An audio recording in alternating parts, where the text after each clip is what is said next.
Urusi na Iran zimefanya mashauriano juu ya ukanda wa Gaza na namna ambavyo wanaweza wakatoa msaada katika eneo hilo la ukanda wa Gaza kutokana na mashambulizi yanayoendelea yanayofanywa na Israel dhidi ya watu katika eneo hilo la ukanda wa Gaza, ambapo mauaji yanaendelea kwa mara nyingine tena licha ya kusimamishwa kwa mapigano. Mawaziri wa mashauri ya kigeni wa Jamhuri ya Kiislamu ya Iran Abbas Araghchi na mwenzake wa Urusi Sergei Lavrov wamefanya mazungumzo kwa njia ya simu na kubadilishana mawazo kuhusiana na masuala mbalimbali yakiwemo ya uhusiano wa pande mbili.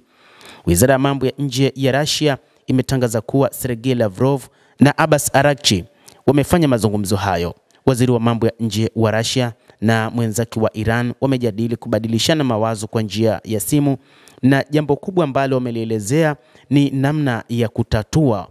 hali katika eneo la ukanda wa Gaza. Taarifa ya Wizara ya mambo ya nje ya Russia imesema kuwa Araghchi na Lavrov wamekaribisha kwa mikono miwili makubaliano yaliyofikiwa kati ya Afghanistan na Pakistan kuhusiana na kusitisha mapigano katika eneo la mpaka wa nchi hizo mbili. Hata hivyo, wamekubaliana kuongeza nguvu ya namna ya kusimamia juu ya hali katika eneo la ukanda wa Gaza na kuhakikisha mashambulizi yanakoma katika eneo hilo, mashambulizi ambayo yanafanywa na Israel. Waziri wa mambo ya kigeni wa Urusi Sergei Lavrov ilielezwa kwamba moja kati ya maoni ambayo ameeleza sasa ni kufanya namna yoyote inayowezekana kuona Israel kupitia jeshi lake la IDF linasitisha mashambulizi mara moja katika eneo hilo la ukanda wa Gaza, ambapo mashambulizi hayo hayakuwalenga wahusika inayowataja kila kukicha kwa maana ya kundi la wanamgambo wa Kipalestina la Hamas, lakini moja kwa moja Israel imekuwa ikiwalenga raia wasiokuwa na hatia, na hata sasa inataja kwamba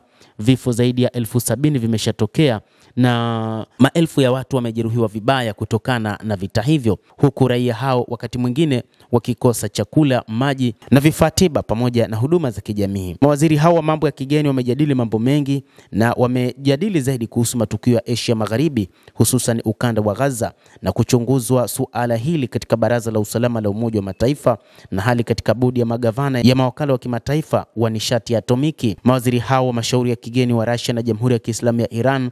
kadhalika wamesisitiza tena kujitolea kwao kwa kutekeleza bila masharti mkataba wa ushirikiano wa kimkakati kamili kati ya Urusi na Iran ambao ulianza kutekelezwa mnamo tarehe 2 Oktoba mwaka huu wa 2023. Endelea kutufuatilia, lakini usisahau kulike, usisahau kucomment kadhalika na kusubscribe channel yetu hii ili upate habari hizi kwa mapana kupitia The World News. Mimi ni Adam Hussein. Endelea kuwa nasi wakati wote, endelea kutufuatilia.